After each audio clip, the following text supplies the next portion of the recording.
Hey, welcome back to another episode of Parker's Pensées. I'm your host, Parker Sedecase, and this is a podcast where we explore all the deepest ideas in philosophy, theology, nature, and life. I love thinking about cool stuff, so come think with me. For those listening after the fact, this is a very special episode, another one. It's a live stream, and I have with me Dr. Tomas Bogardus, Associate Professor of Philosophy at Pepperdine University. And we're going to be talking about the mind. I'm pretty stoked about this. We're going to go through a couple questions that I pulled from his dissertation, and then we're going to answer, hopefully, if anyone's listening, your questions. If not, I have a bunch that I have for him, just a philosophy of mind Q&A. And so we'll be pulling from his dissertation to get the juices flowing, and then we'll dive in even deeper on random rabbit holes. So I've been meaning to do this for a while, meaning to get him on. I'm really excited for it. Before we jump in, though, I want to thank everyone who's making this podcast happen over on Patreon. If you like this show, if you want to see me keep doing this, then please consider becoming a Patreon patron. You can find the link in the description wherever you're getting this at. And there's all different amounts that you can give. We're working on a lot of new stuff for the patrons, so jump in. That would be awesome. Another way is after the fact, you can give down here. You can click a super thanks button, and that's another just great way to give a tip or whatever. If you appreciate the podcast, we are live now for anyone listening. You can do super chats, which also help support the channel, and highlight your comment or your question so we can see those more easily. So please do that. That'd be great. But without further ado, let's bring in Dr. Tomas Bogardus. Thomas, thanks so much for coming on the podcast, man. Thanks, Parker. Backstage, I was twisting my mustache up a little bit so we could match a little more. That's fantastic. I love that. A little mustache envy back there. So good. Dude, you look totally different than some of your other pictures. I love it. This look you got going on right now, the beard, everything, it looks amazing. Yeah, there's Google has a long memory, and a lot of pictures stick around in Google Images. For that picture they used on that modern day debate thing, that was literally from my first day at Pepperdine, and that was 10 years ago now. So I had like just stubble, and I look all young and fresh. Yeah. Then the video comes on and they see what I really look like, and they're like, whoa. That's amazing. That's right. I can't believe you've been there for 10 years. That's crazy. That is crazy. You're still a young man. This is wild. You must have just like burned through your PhD there. Did you do a MA in philosophy? I did. So no, I wasn't the youngest one in the PhD program. I think I started when I was 20. I just turned 24, I guess, is when I started my PhD. So not unusually young, I think. Yeah. Wow. And some people come straight from their bachelor's programs, and so they're pretty young. Yeah. Well, I have to talk about this before we jump in, but we talked on Instagram, and you said that you're into Nogi Jiu-Jitsu. How long have you been doing that? I think I started that in 2015. Okay. Yeah. So I know that you wrestle, and I wanted to ask you when you started wrestling. I didn't start wrestling until high school. Okay. Unfortunately, I didn't come from a wrestling family. I didn't really know about wrestling. So I didn't start until high school. And then I was able to do a little more in grad school at the University of Texas. They just have they have a club. They don't have a team. Oh, for sure. Yeah. So anybody can just walk in. So when I say I would train with them, that's not saying much. Anybody could walk in. But it was nice to wrestle, and I just really liked grappling. And for some reason, that's like the only sport that's really come naturally to me, I think. Okay. But yeah, just want a quick if that sounded like a brag, it's not. I'm just saying, like, I'm not saying I'm good at it, but that's the best. I don't know. That's the sport that came most naturally to me. So I really enjoyed it, and I wanted to keep doing it. And I didn't really know about jiu-jitsu. And so like I kept looking for wrestling clubs for adults, and there just aren't that many of those.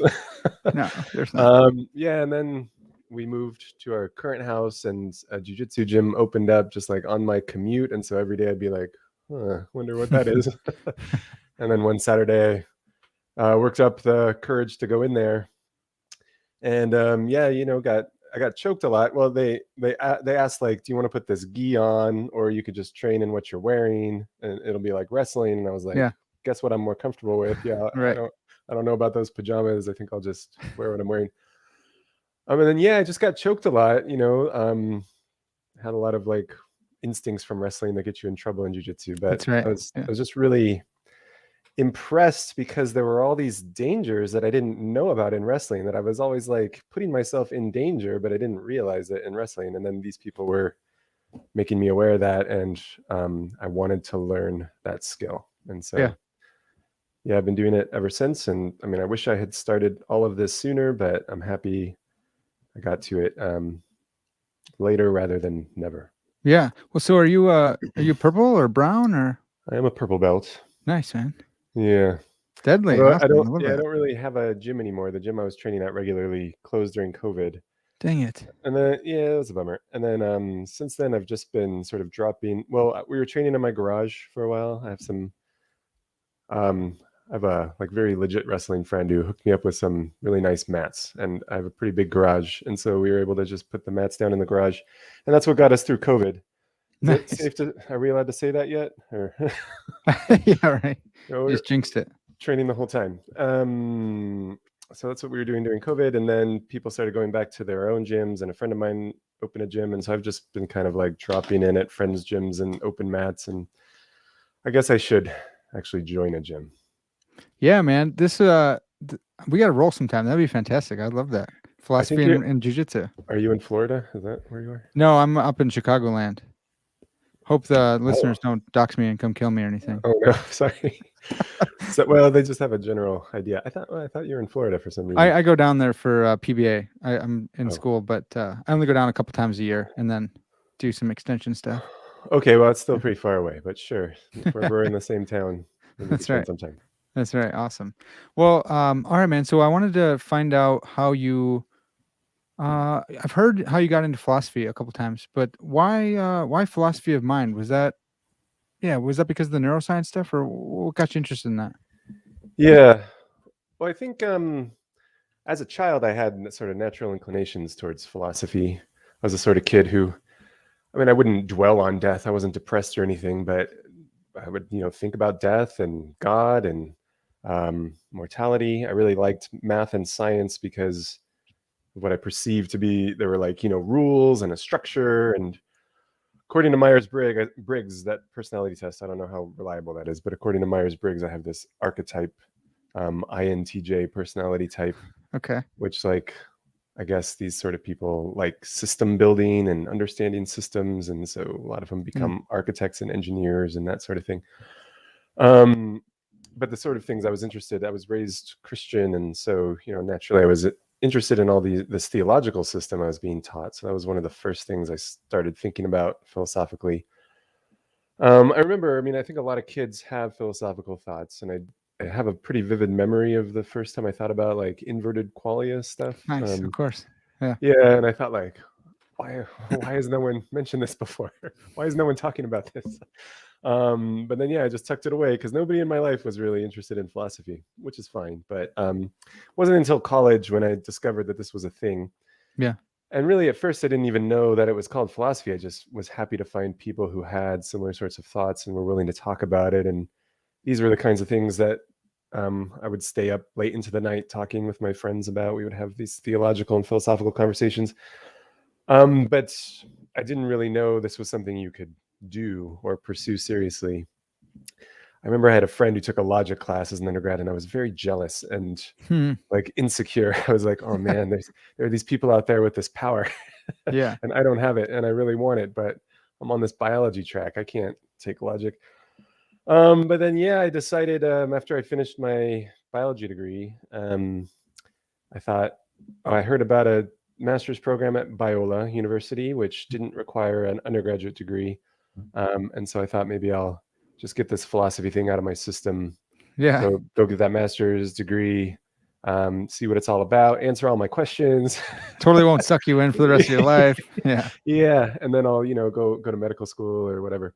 But it did, it sucked me in, and one thing led to another, and here I am. But I guess I should also mention, so one avenue into philosophy was like theology and philosophy of religion, because I was, as I said, raised religious, and so I had questions and thoughts about that sort of thing.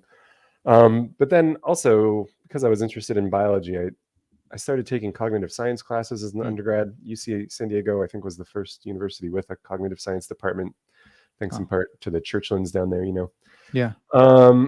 And one of the classes I took was just straight up a philosophy of mind class. I didn't really know that when I signed up, but there was a lot of philosophy of mind in there. And I was fascinated by that. And I think what really motivated me to study more of it was the way dualism was so quickly and smugly dismissed. I Yeah. think that's what bothered me. And I thought the arguments were really bad and just way too fast. And like I realized, oh yeah, I think a lot of people who come into philosophy of mind classes come in with a kind of common sense dualism, and so did I. And then I was just really disappointed by how quickly and, as I said, with a bit of smugness, dismissed. And Yeah. so that triggered me, as the kids say. I thought there's something wrong here, and there's something these people aren't telling me, and I'd like to know what it is, because this seems really important to me. And so that's another reason why I got into philosophy. Okay. Yeah, I found the smugness, the writing off substance dualism, has finally, I guess, made its way over to theology as well.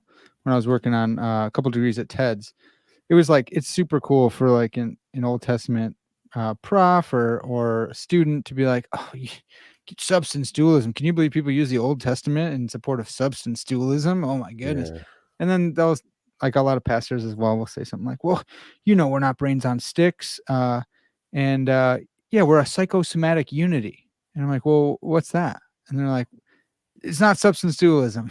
Like whatever it is. that's the important thing. Yeah, Yeah, right, right. yeah. Um, so I'm pumped to see, like, I think there's a lot more. I think there's a lot like in the next generation after the boomers, maybe older millennials. You guys are like kind of going to town on some substance dualism stuff. I really appreciate it. All right. Yeah, I mean, I think in a healthy kind of university environment, that's the way it goes. Like Hmm. people coming up through grad school, what they want most of all is to disprove their elders. They want to like knock them off their pedestals and upset things, turn over the tables, start a revolution. Yeah. That's what happens. I think you at least want a little bit of that. I guess you want a balance between revolutionaries and, I don't know, reactionaries. Is that the opposite? Yeah. Um, but yeah, these days in the university, I don't know, there's not enough. There, I don't think people feel free to dissent. Hmm. It's been much more of a chilling effect. And so, I mean, although most people in the university consider themselves revolutionaries, there's no dissent in this revolution. Right. There are no contrary voices, or very few, I should say, very few. Yeah. Yeah. Well, so I want to jump in on some substance dualism type stuff. I looked over your dissertation; it's pretty awesome. The title is an epistemological approach to the mind body problem. Yeah. And so we're going to be talking a lot about like substance dualism and dualisms. And I thought maybe we could just start with some definitions. What is substance dualism, and how is it different than property dualism? All right. Well, I think the nutshell version, the explanation I give to students in class when we're talking about this is there are at least two questions you might be interested in when you study philosophy of mind. One is, what are you? And then another one is like, what are your mental states or your Hmm. mental properties? Things like sensations and beliefs and desires and goals and plans and so on. What are these things, and how do we fit them into a physical world? If they fit into a physical world, how do they fit into a physical world? So I think philosophers of mind traditionally have been interested in both of those questions. What are you? What's a person? And what are your mental states? And you can give physicalist answers to both of these, or neither of these, or just one of these. And the property dualist is somebody who says, in response to the "what are you" question, the property dualist says, I should say, the mere property dualist That's good. says, you are a physical object. So you are your body, or maybe just some part of your body, like your brain. That's what you are. So you are a physical object. But what makes them a dualist about properties is they say, well, these mental properties that you have, they are not reducible to physical properties. They can't really be located in the physical world. We can't reduce them or identify them with anything that would be, that would count as physical. So they're dualists about those properties. They think that if property dualists were talking to me, they'd say, you just are that physical object there, or maybe some part of it, like the brain. Yeah. But this brain has something very interesting about it. It has physical properties, like, has certain number of neurons firing in a certain way, sending chemicals across synapses and so on. So we could describe the brain in all these physical terms. And I guess that's what the Churchlands are up to down in the philosophy of brain department at UC San Diego. But also the property dualist says there are these mental properties that are had by brains, that are instantiated by brains, like being in pain or tasting banana. These are properties of brains. It's brains that experience those things. It's brains that taste banana, and it's brains that feel pain. Yeah. But these properties aren't physical properties. Okay, so that's what property dualism is. Substance dualism says the same thing about mental. Well, I guess not the same thing. They say that mental properties are not reducible to physical properties, but these mental properties are not instantiated by brains. They're instantiated by minds, and minds are not identical to physical objects. And you are a mind. You are not your body. You're not your brain. You're not a physical object at all. You are a non-physical thing that thinks. You're an immaterial mind. That's what substance dualism says. And you can call this a soul if you want, but I don't know. The word soul has like religious connotations, so it's typically just religious people who are comfortable with that word soul. Yeah. But immaterial mind is fine. The sort of thing that could survive the death of your body. Fingers crossed. We'll see if it does. That's right. Yeah. Well, sticking on like just a random one for you on property dualism. I can make sense of like emergentist views on property dualism. Like the brain is physical, but the mental properties are emergent. I don't know enough about property dualism. Are there like if it's not an emergent thing, if mental properties aren't an emergent thing, then how could they? What's another story? Another property dualist story, I guess. Well, so I would just recommend, for whatever it's worth, I think emergence is a word that should be avoided in the philosophy of mind, Okay. because it's just sort of unclear. Yeah. And I mean, typically, if people use this word, they distinguish between like weak and strong emergence. Uh-huh. And if you say that some property is weakly emergent from some other set of properties, then I think that means that there still might be like an identity there.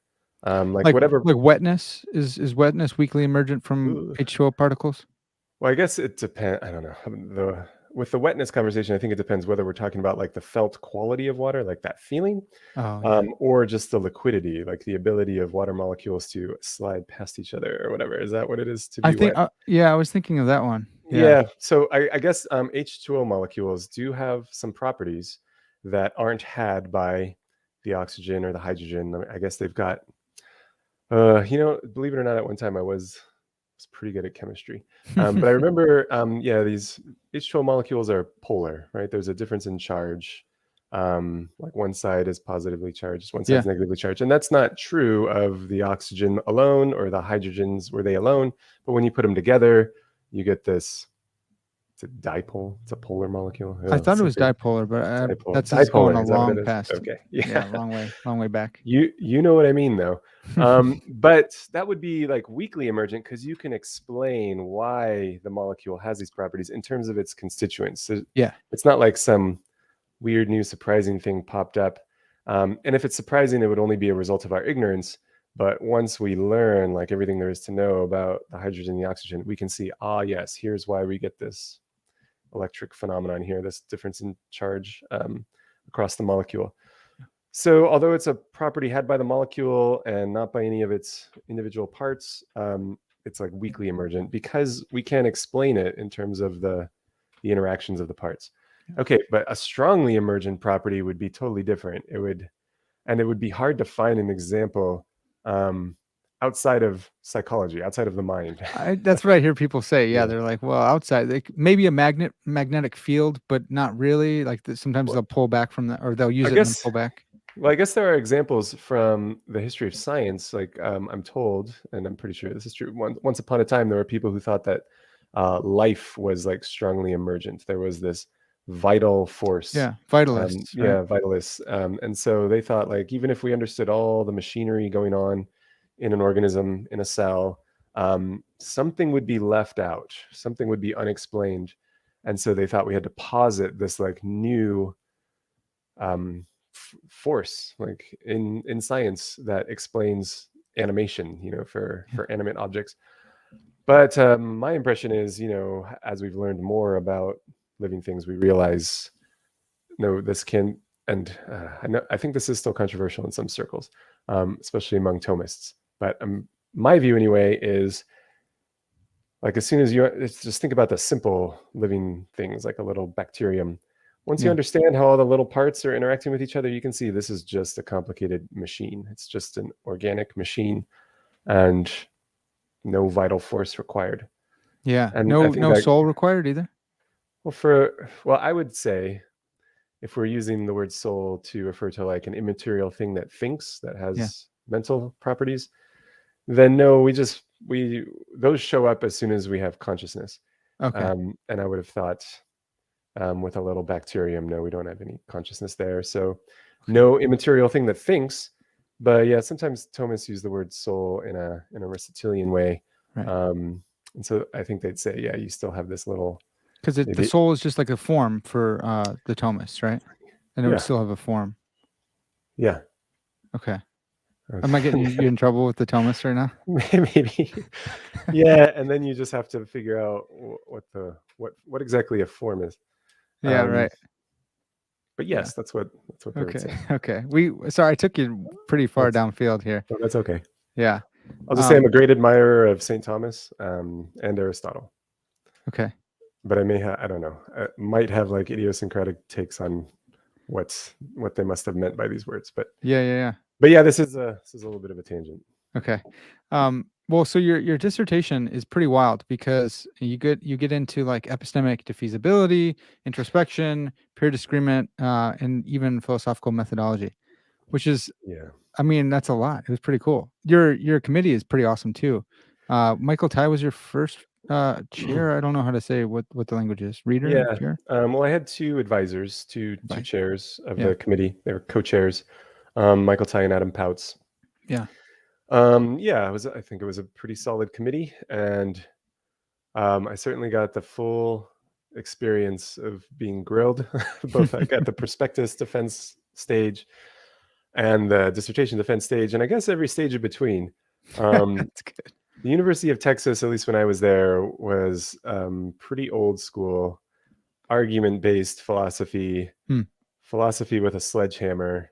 Although no, that's not quite right. It's much more surgical than that. It's like Yeah. philosophy with a sniper rifle. Maybe that's too violent. But they only have like one speed. They don't treat graduate students any differently than visiting speakers.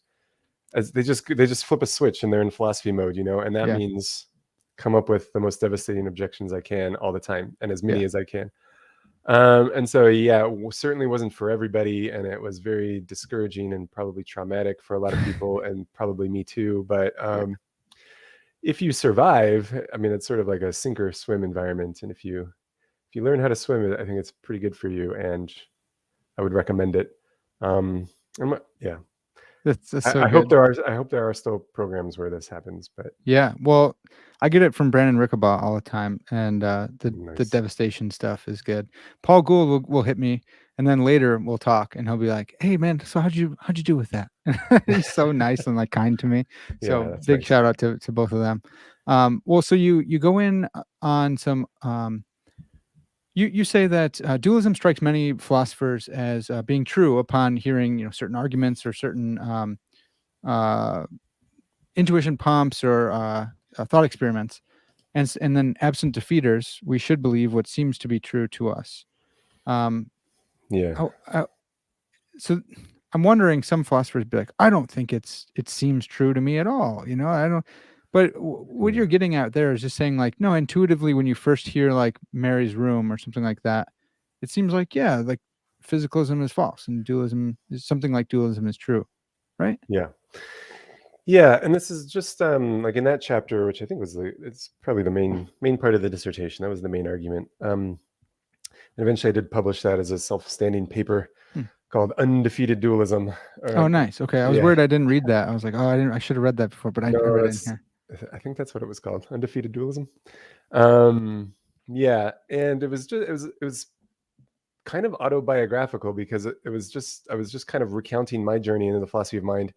And what happened is, I came into those cognitive science classes and those philosophy of mind classes with dualist intuitions, and I don't think I was unusual.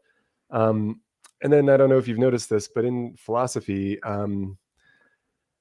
once it's settled, like who bears the burden of proof, it's kind of game over, because it's really hard to prove things positively in philosophy. It's much easier to play defense and play cross-examination and poke holes in arguments, think of counterexamples. That's much easier than like trying to build a knockdown proof of something. And so, but I thought that was really the case. Like when it came to dualism, I thought we all sort of agreed that dualism seems true. And that's why there are all these long-standing famous thought experiments that help illustrate like what it is that seems true about dualism. And so in that chapter of the dissertation, I think I just used one thought experiment in particular, but I tried to collect quotations from like hardcore physicalists. Like Dan Dennett has some quotations expressing dualist intuitions. Of course, he rejects them later on, but he seems to concede or admit. I can just should we read the quotation? Yeah, let's do it. If you got them on hand. Well, I have the dissertation open here. I hadn't read it in a long time, but when you said you wanted to talk about it, I opened it again. So I found it. I don't know if you noticed, but the dissertation, the margins are so wide. I did notice that. It's because, and it's pretty short. It's because like I don't know how many chapters there are. I think there's like four or five. I think. I had another chapter. It wasn't like super related to what was happening. And so I had like asked my committee, do you think I should include it or not? And they said no. And so I was like, okay. But then when I showed up to the dissertation defense, they were like, this is pretty short. And I was like, come on. Like I asked you. So yeah, anyway, then I was like, man, I'll just put the margins really wide. So good. I love that. So yeah, 177 pages. Is that okay? With very wide margins. Okay, but anyway, here's what Dan Dennett said. It does seem as if the happenings that are my conscious thoughts and experiences cannot be brain happenings, but must be something else. Something caused or produced by brain happenings, no doubt, but something in addition. So yeah, and it's not just that, it's not as though he said merely that, like, it doesn't seem as though mental properties are identical to physical properties. It just fails to seem any way at all, and who knows what the truth is. That would be a weaker claim. He says something stronger. He says it seems as if the happenings that are my conscious thoughts cannot be brain happenings. That's what he says. Yeah. So he is no friend of dualism. He has a very low opinion of dualism, but there he is just kind of admitting, like, when you look at things, it sure looks like dualism is true. So we're going to have to do some explaining here. I got a quotation from David Papineau there and Christopher Hill. And then Peter Van Inwagen, who my understanding is he's a kind of property dualist, but when it comes to people, he thinks they're physical objects. Right. So I tried to collect those quotations. And then something else I pointed out is that, and this is kind of surprising, you might have thought the most hardcore physicalists are the eliminative materialists, the eliminative physicalists, the Churchlands in San Diego, because don't they say things like propositional attitudes don't even exist. Right. But what's surprising, and what I tried to argue in this dissertation is, well, actually I just pointed out that Stephen Stitch says that what motivated eliminative materialism is a kind of dualist intuition. They're having dualist intuitions. Right. They think like, well, if pain existed, it couldn't possibly be a physical thing. Yeah. Right. Yeah. So since only physical things exist, I guess there's no pain or whatever. That's why they eliminate these mental properties, whichever mental properties they eliminate. That's why they eliminate them, because they have like very strong dualist intuitions. And so that's kind of surprising. You might have expected otherwise from them, but yeah, they are such strong dualists, but they're even more strongly committed to Like causal closure or naturalism or something. physicalism. Yeah. Yeah. So that's why they don't try to reconcile the mental and the physical or identify them. They say we just got to eliminate or reject these mental terms. Yeah. Okay, so yeah, that was step one, just pointing out that dualism seems true. That's it. And then step two was, shouldn't we believe that things are as they seem unless we have reason to doubt it, you know? Yeah. And that's pretty much how we proceed in philosophy. We bring into the philosophy classroom with us, you know, certain judgments about, you know, the proper application of terms, the linguistic judgments about when terms apply. That's a nice way of putting it neutrally that the naturalist might accept. A way of putting it that sounds a little spookier is we have intuitions. Yeah. I Yeah. caught that. I saw you said in like parentheses or something. It was like or intuitions because you call them intellectual seemings, and I'm like, yeah, Yeah. that's nice. And once you say intuitions, then we all get freaked out. Yeah, I think in this, if I remember correctly, again, this is a long time ago when I wrote this, but I think I tried to avoid using the, well, I guess I did I call them intuitions of distinctness? I tried to just talk about seemings and what seems obvious, what strikes us as obviously true. Because Yeah. unfortunately, the word intuition, like the word emergent, has, I don't know, it means so many different things to so many different people. It's not a great word to use because some people, when they use the word intuition, they seem to just mean like a hunch Yeah. or a gut reaction. And sometimes we do seem to use the word in that way when we speak of like a mother's intuition or something like that. I don't know. It's like a hunch. Yeah. Due to deep familiarity with your children, you might be able to anticipate their needs. But there's nothing, I don't know. There's no rational intuition going on there. So anyway, in the dissertation, I just tried to use words like strikes us as obviously true or something like Yeah. that. Yeah. And that's what I mean by intuition. So anyway, when something strikes us as obviously true, as dualism apparently does, we should believe it unless we have defeaters. And you know, a lot of these physicalists think, yes, we agree, but guess what? We have defeaters. Yeah. Yeah. And so then I spend quite a bit of time looking at the defeaters. Well, Yeah, go ahead. well, you maybe we could just really quick go over rebutting and undercutting defeaters. Just for the The audience. difference? Yeah. Yeah. So typically, when there's talk of defeaters, you get this distinction between a rebutting defeater and an undercutting defeater. And then in the dissertation, I don't think I was very clear on what these things were. And well, yeah, but I think that's because nobody is okay. Yeah, that wasn't my own fault. I think it's just often unclear what these things are and how they work. But I think I have a better understanding now. I think rebutting defeaters are clear enough. If you believe some proposition P, a rebutting defeater is an argument or evidence that P is false. So it's sort of like a direct attack Yeah. on the truth of P. Yeah. That's a rebutting defeater. An undercutting defeater or an undermining defeater is harder to characterize. And so in the dissertation, I kind of hem and haw about how it works or what exactly an undercutting defeater does so that it works. But I just settle on, well, if it works, it means you can't rationally believe the proposition anymore. And Yeah. it's not a rebutting defeater, but for some reason it rationally requires you to give up the belief. But I think I understand better now what's going on. And I think what's going on is we have a concept of knowledge, and we all want knowledge. And it's pretty clear and widely agreed that knowledge requires truth and belief. But it's also pretty widely agreed that true belief is not enough. There's something else that's required. And so I think when you claim to know something, or just when you claim something, I think it's pretty widely agreed that you're claiming to know it. In the ordinary case where you assert something. And so there are some ways to respond that are appropriate. And one is to challenge the truth of what you've said, because if we can prove that it's false, then you shouldn't have asserted it because you didn't really know it.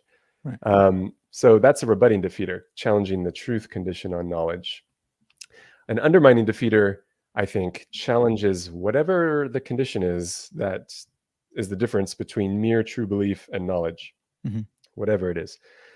So just to use a simple toy example that you shouldn't accept, if you thought knowledge was justified true belief, then an undermining defeater wouldn't challenge the truth of your belief, and it wouldn't even challenge that you believed it. It would challenge your justification. It would show that your reasons were not very good after all. Yeah. I guess theoretically, if this is right, then another appropriate response when somebody asserts something is to try to prove to them that they don't even really believe that. If that's another condition on knowledge, you could try to show you don't really believe that. Yeah. And maybe, I mean, It's like the Jordan Peterson is that? defeater, right? Like, What you it don't is? really believe that because he's kind of Oh, pragmatist. that's funny because I was going to say like maybe a therapist could do this or a Yeah. psychologist Right. could try to convince you. Well, Yeah. you say you love your mother, but you don't really believe that. Or the pastor convincing you don't believe in missions. You know, let's look at your Oh, bank account. You don't believe in missions. oh, well, yeah.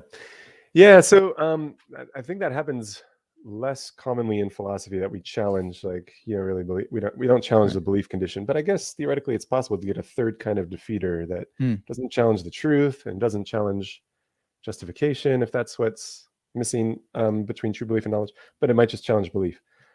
But anyway, I think an undermining defeater, I've come to believe that knowledge is believing something because it's true. Mhm. There's got to be an explanatory relation between the truth of your belief um, and your believing it. And so I think what undermining defeaters do is try to convince you that you don't really believe this because it's true.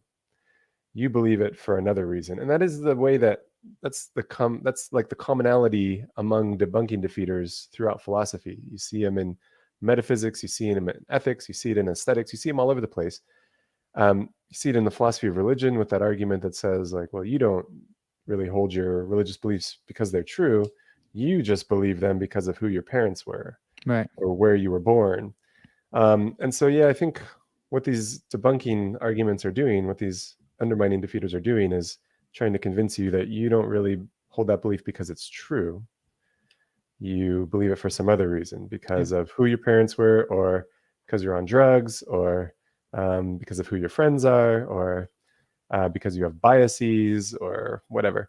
So yeah, I think that's what an undermining defeater does. Tries to convince you that you don't really believe that because it's true. You've been duped by some other factor that isn't really relevant to the truth.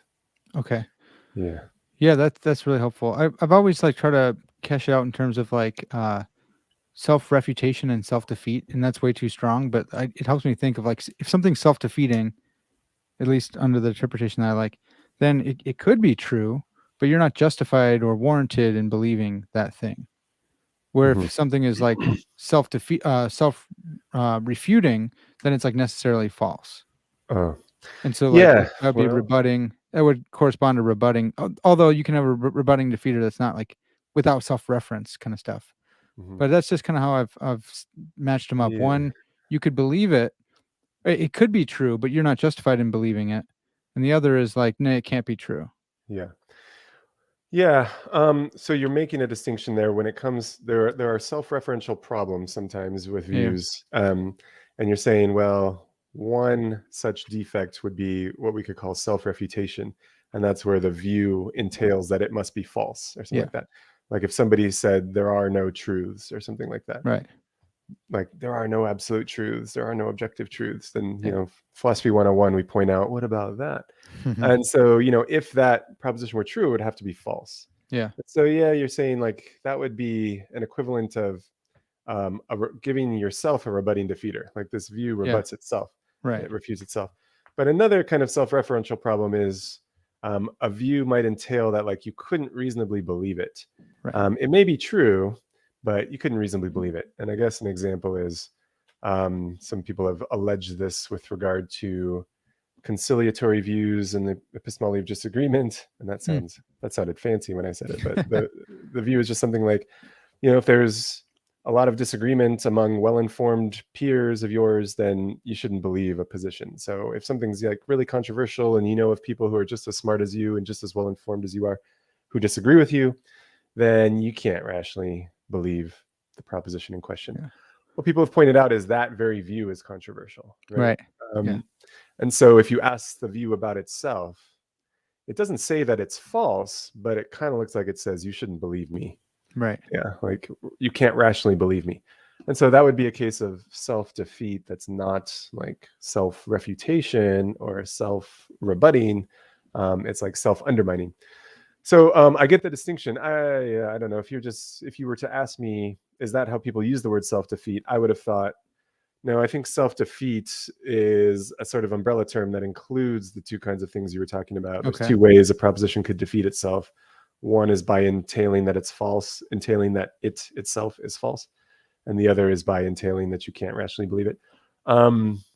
So just caution, if you use the word self-defeat in this narrower way, and say, like, with respect to the proposition, there are no truths, if you were to say that's not actually self-defeating, Mhm. that's self-refuting, I think some people might be confused by that use of the word self-defeat. I think they'd say, no, it is self-defeating.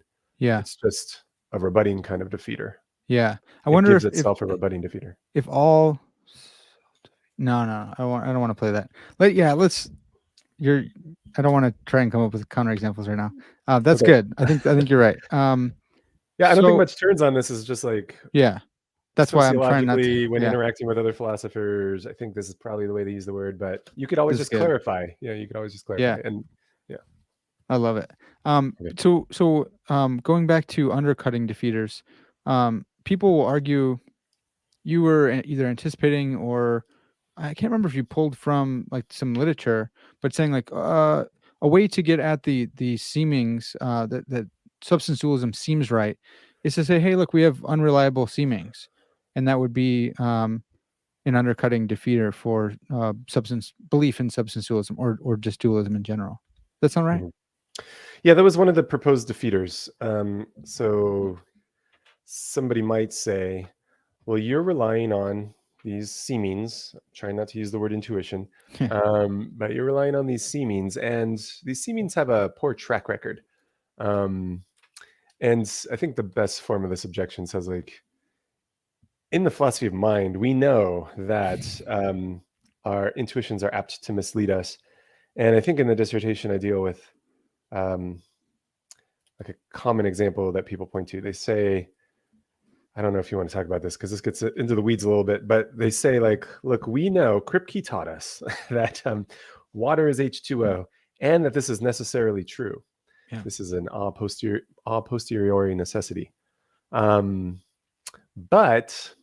it seems possibly false. Yeah. It seems like there could be a situation in which there's water, we got all this stuff in lakes and rivers falling from the sky, odorless, colorless liquid. But it's not H2O, it's some other chemical. Yeah. And that would be water in that situation. So our intuitions are misleading us. It tells us that something's possible. Or, I mean, an example that Kripke himself uses is we've discovered that Hesperus is phosphorus. Hesperus is the evening star, phosphorus is the morning star. Turns out they're both Venus, but this was an astronomical discovery.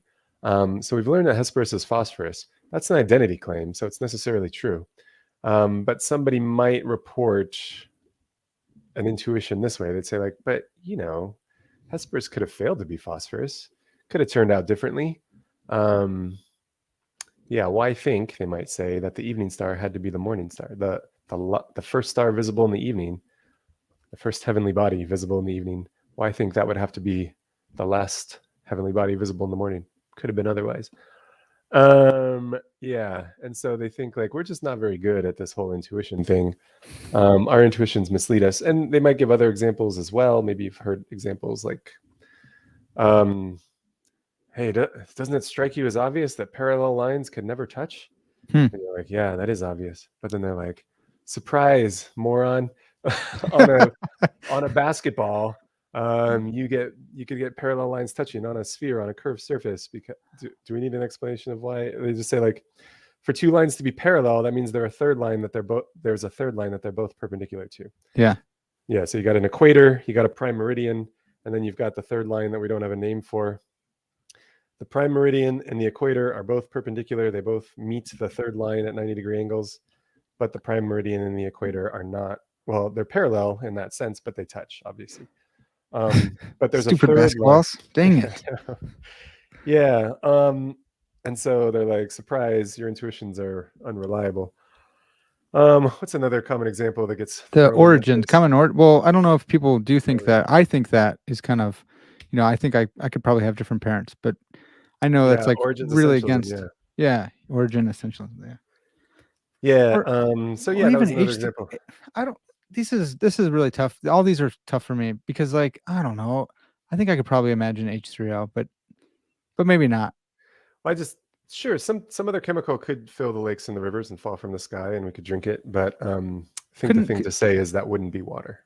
That Yeah, would be something else. but like That's a situation in which oh yeah, yeah. we might call it water, but it wouldn't actually be water. And that's why Chalmers does his like two-dimensional semantic stuff to say Yeah. like no twin worlder type stuff. Yeah. Yeah, because well, yeah, I don't know how much you want to talk about that, but in this two-dimensional semantics framework, we have a difference between primary intention and secondary intention. And the primary intention, I believe, is what Kripke would call a reference fixing description. Mhm. The sort of thing we have in mind when we baptize something with a name. So with water, it was something like, let us use the word water to denote the colorless, odorless liquid that falls from the sky and fills lakes and rivers. That's the primary intention. That's the reference fixing description. That's what we used at the baptism ceremony when we baptized water with the name water.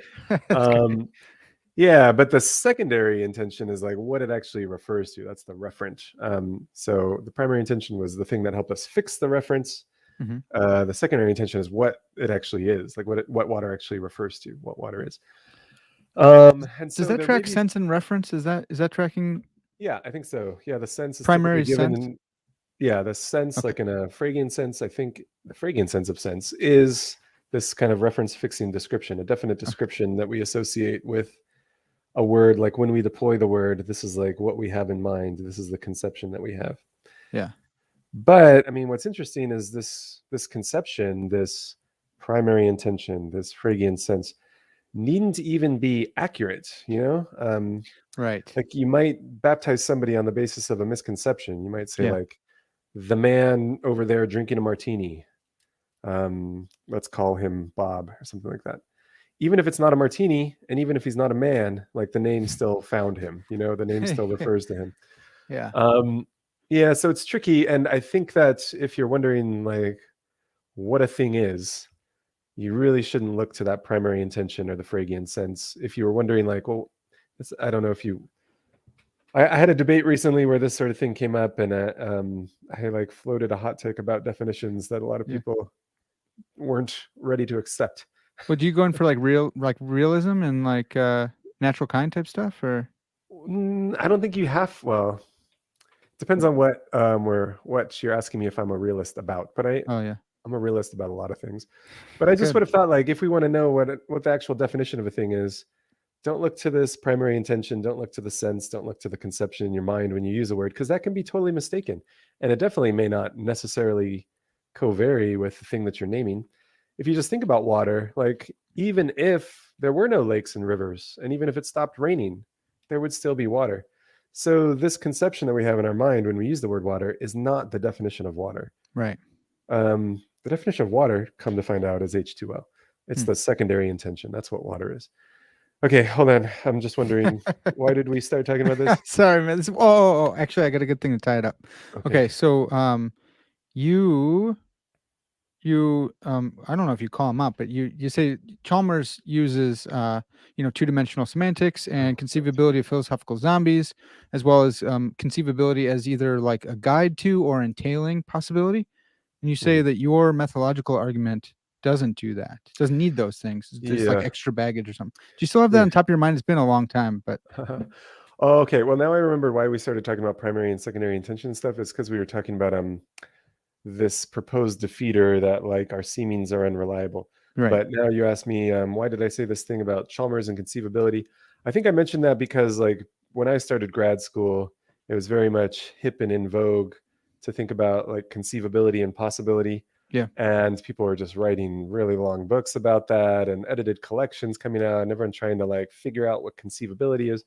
But I just thought that's a real mess. That whole literature is a real mess. And I feel like I could just sidestep it. Just like I'm not going to use the word intuition. I'm just going to talk about what strikes me as obviously true. Likewise, I'm not going to use the word conceivability because that's become too contentious and too the water has been muddied. So I'm just going to talk about what strikes me as obviously true. I give you examples. Now you know what I mean. And I'm not going to claim that like if something strikes me as obviously possible, then it is possible. That would be Right. kind of the analog of claiming that conceivability entails possibility.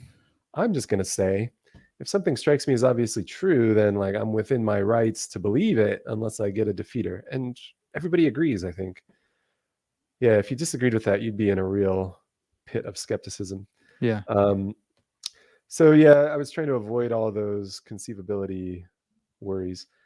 But let me just real quick finish this thing about like whether our seemings really are unreliable. Yeah.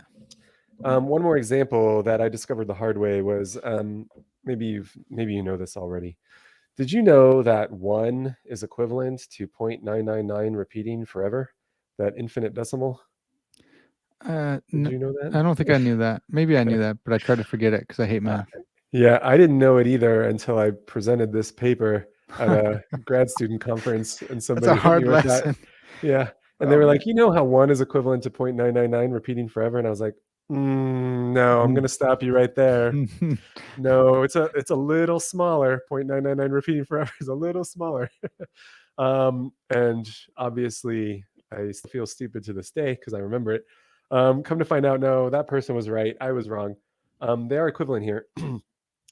And some people give this as an example of a way in which, and this was supposed to be an example of when our intuition has let us down. Yeah. When something struck us as like obviously true, like, or obviously false in this case, like 1 is 0.999 repeating forever. No, that's obviously false. But I mean, coming to find out it's true. And the proof is really easy. I don't know if maybe your viewers just want to know real quick. Just do this in your mind. 1/3 plus 2/3 is something. 1/3 is 0.333 repeating forever. 2/3 is 0.66666 repeating forever. Add those up. Oh no. Ah. Dang it. Yeah, so you get 1/3 and 2/3. Oh, that's 1. Everybody knows that. 0.3 plus 0.6, 0.9. 0.3 plus 0.6, 0.9. 369, 369, 369. You just get 9s forever. Okay, so Wow. there's one quick proof. Yeah, it's pretty surprising. Okay, so that was given to me as an example of like a way in which our intuitions have let us down. So, why trust them here?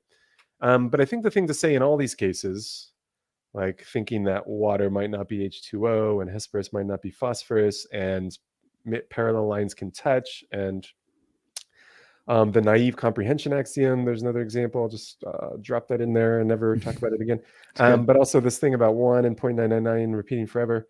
I think the thing to say is we are suffering from proposition confusion, and we are misdescribing our intuition. Our intuition is accurate. The thing that we're intuiting is true, but then we express it incorrectly. We express it poorly. What we end up saying is false. So I'll give you an example in the 1 and 0.999 repeating case. Yeah. I think what we really judge to be true is 1 is not equivalent to a decimal of long but indeterminate length, 0.99999, but a finite decimal. Yeah. And we think, oh yeah, that's obviously false. And that is false. But it's because we've like failed to grasp the infinite decimal. We've confused it with a finite decimal of like really long but indeterminate length. We're like, yeah, make it as long as you want. I'm assuming it ends somewhere. Right. That's not equivalent to 1. And we're right. But then we misexpress it as saying like, yeah, it doesn't matter how long it is. It could be infinite. And that's where we made the mistake. We just misexpressed our intuition.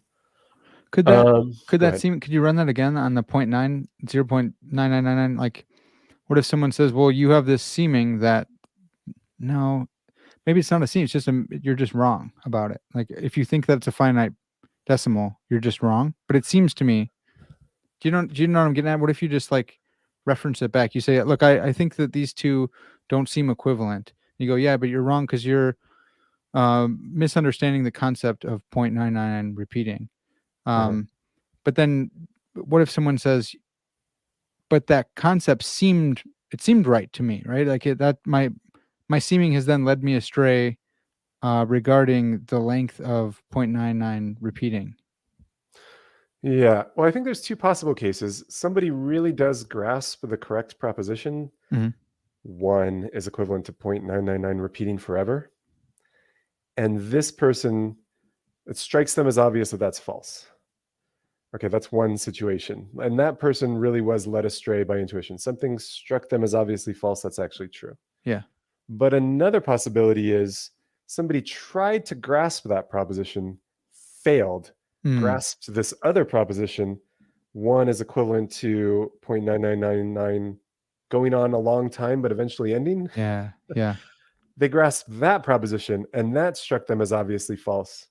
And then they misreported their intuition and said, C1 is not equivalent to the infinite decimal. But really, what they judged to be false was the claim about the finite decimal. And I just think like this is I think, and I read it. I remember when I wrote this dissertation, I read an article about this.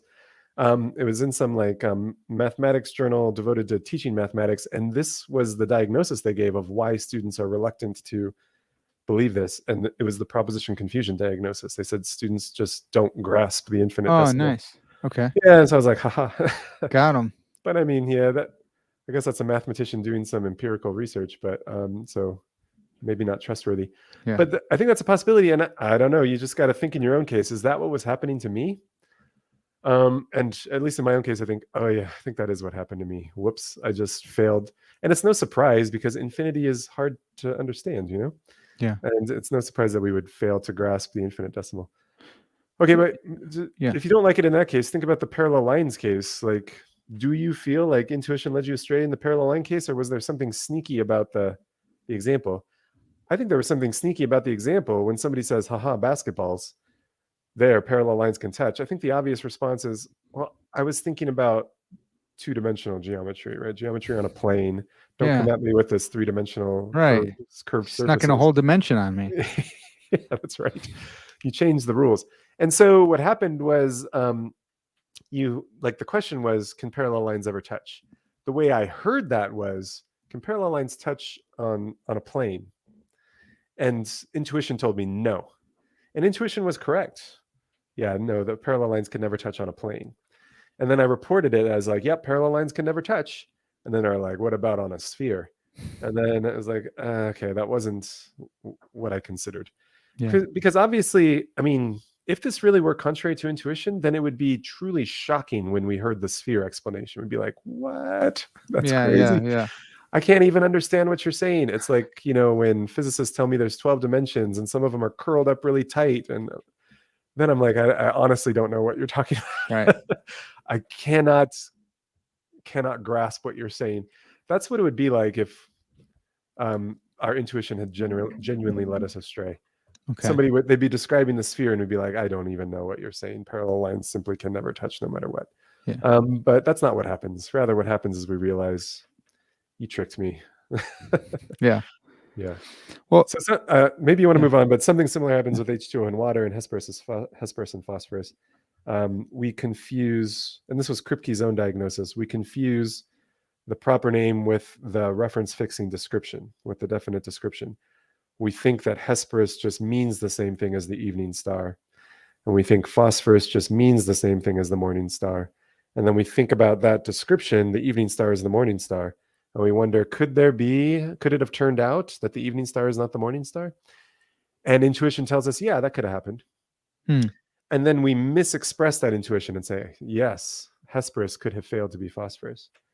But our problem here isn't with intuition, because it really is possible that the first star visible in the evening is not the last star visible in the morning. That really could have happened. Right. But that's not what Hesperus means. Hesperus doesn't mean the evening star.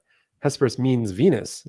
That's what it means. Yeah. The proper name contributes its reference to the proposition. That's what it does. And so Kripke just disclosed to us an interesting fact about semantics, about the meaning of proper names, what they contribute to a proposition. Hesperus contributes its object to the proposition, its referent. And so the proposition is just saying, essentially, Venus is Venus. And so that's got to be true. And so intuition tells us that the evening star might not have been the morning star. That's true, but that's not what is being said when we say Hesperus is phosphorus. And so here too, intuition is in the clear, doesn't make a mistake. Yeah. No, that's good. That's good. So then all this to bolster the intuition that substance dualism is true, that you have or are a soul. I was just you're like, how does this relate to dualism? So the original defeater was, um, well, maybe dualism strikes you as obviously true, but here's a reason to think that you shouldn't trust what strikes you as obviously true. You're not Right. very good at this. Your intuitions are misleading. And then the response was, these aren't really examples of when intuition has misled me. So not an undermining defeater. Yeah. Yeah. Which is like epic. You did go through this epistemological approach, which is super cool. But then in and I love it. In chapter 4, though, then you give us this indefeasibility of introspective beliefs, Yeah. and you argue that we are like we're not complex. Yeah. What we are is simple. Yeah. Is it worth going into that right now? I think I can give you like a nutshell version. Okay. I think this was the first, like, the first substantial philosophy paper I published. So I don't know if it's right. I still think it is. Yeah. I'll give you the like nutshell idea. And I think there's something to it. It was just this. So I noticed, like in grad school, it occurred to me that in order to like be absolutely certain of something, we can't be relying on any sort of report or representation Yeah. or like sign or signal or anything like that, because if we are, then there's always a possibility that this representation was a misrepresentation, this Mhm. report was a misreport. That's what happens in vision. The reality of like hallucination and illusion teaches us that whatever we're getting from vision is the sort of thing that can mislead us. Mhm. We're getting reports or representations from vision, and we know that, in dreams these are misrepresentations, in hallucinations they're misrepresentations. But I mean, just when we rely on the newspaper, or I guess what's an up-to-date example, when we get our news from Twitter, Substack. Yeah. yeah, we realize there's a chance that this is a lie. This could be fake news. There we go. Nice. You worked it in. When we rely on the news, this could be fake news. This could be a misrepresentation. This could be a misreport. And so, yeah, whenever there's a representation involved, whenever there's something between us and the truth, whenever there's an intermediary, I think I'm on video, yeah. Yep. Whenever there's an intermediary, there's a chance that the intermediary is misrepresenting reality. It's the mediation is the problem. Yes, the mediation's the problem. But So, then you said dreams. I have to jump in because it freaked me out again because I thought, well, dreams aren't mediated, right? well, we're getting whatever we get in dreams is the sort of thing we're getting now. We're getting visual experiences, and we get those in dreams too. Oh, we still get visual experiences? Yeah, it's not coming through your eyes, but Yeah. your little visual cortex is lighting up, I would imagine. That's why So you it's see still colors mediated and by my shapes. brain. Yeah. You're getting these little colors and shapes, the same sort of thing you're getting now. Of course, it's like fragmented and confused and Yeah. not as vivid, but it's there. If you don't like Okay. that, then just think of the Matrix or those Yeah, that's Inception good. dream machines, or Yeah. the metaverse or Yeah. whatever. Soon. Yeah. Next Yeah. year we'll be. Yeah. So anyway, there's just a fact. Like, if there's a representation involved in my belief forming process, then I could never be absolutely certain of the deliverance of this belief forming process. Whatever Sure. belief is delivered to me could be false because it was relying on this intermediary. All right. So another way of saying the same thing is like, well, okay, then in order for me to be absolutely certain of a belief that I hold, it cannot have been the result of a process that relied on representations or intermediaries in this way. It must have been a case of like direct acquaintance. I must have gotten direct contact with the truth in order to be absolutely certain that my belief is true. Okay, so that's like step one of the argument. Certainty is going to require no intermediaries, like direct contact. Okay, and then step two is to think like, well, if I were a physical object, like if I were a physicalist and I thought that I was a brain, or just a physical body, and all of my beliefs are the result of brain processes, little mechanisms in my brain, then it looks like all of my beliefs are going to be the result of like a series of events, a sort of chain of events, using intermediaries. And of course, we all think this is what's happening with our five senses, right? So like when I feel something first, something impinges on my skin and stimulates those nerves, and then yada, yada, yada, Yeah. sensation. Yeah. Yeah. We'll leave it to the scientists to fill in the blanks. That's good. But you get this yada, yada, yada, you get this chain of events. And so it's possible that, the little sensation I get at the end of that chain is misleading. It's a misreport. It's a misrepresentation. And that's how all my senses work. There's all these intermediaries. Okay. And the thought is, well, the physicalism's true. That's just what my brain is in the business of doing. It's this representational engine. It gets stimuli from the external environment, represents that information, and that's what leads to beliefs about how things are in the world. So my brain is just in the business of like representing things. It's like a thermostat. A thermostat has these internal representations of what's going on out there in the world, and then some of those representations trigger the air conditioning to come on. Right. But a thermostat just has these little internal representations of external reality. That's basically what my brain is, but more complicated. Yeah. Okay. So now, step 3, is there anything that I can be absolutely certain of? And I think yes. Okay. Wow. Yeah. That's big. That's kind of a hot take now, isn't it? Oh, I think so. Well, we're not done with the argument yet. Well, Yeah. no, there's some. Come on, is it a hot take that there are some things that Kind I of. Everyone, I know so many fallibilists that it's like, it's unreal. A lot of my theologian friends are like, no, I'm an infallibilist, and if you're anything less, then that's impious. But then all my philosopher friends are like, no, fallibilism, because I don't want to be. I think you need fallibilism to have any kind of knowledge. Yeah. So if you mean like fallibilism in epistemology, the question is, can you know something that you're not certain about? So that's a different question. Set aside whether knowledge requires certainty. Okay. I'm just wondering, can we have any certainty of anything at all? And if we did, I suppose that would definitely be knowledge. But here's a separate question. Yeah. Does knowledge require certainty? Can I know some things that I'm uncertain of? Oh, so that's weaker. Yeah. So some could be infallible, some could be fallible, and they're all in the knowledge. Yeah. level. So I'm not really wondering about knowledge right now. I'm just wondering, can I be certain of anything? And I think yes. Some deliverances of rational intuition and some deliverances of introspection. So like that you exist? Is that? I think that I exist would be one of them. Nice. But in this little chapter, I just talk about like the proposition that I'm conscious right now, or I'm not experiencing excruciating pain. Maybe that's the example. Yeah, it's a little bit. You already had substance dualism on the table, so maybe not throw in Descartes too to defend all in one dissertation. I thought that was a wise move. Okay.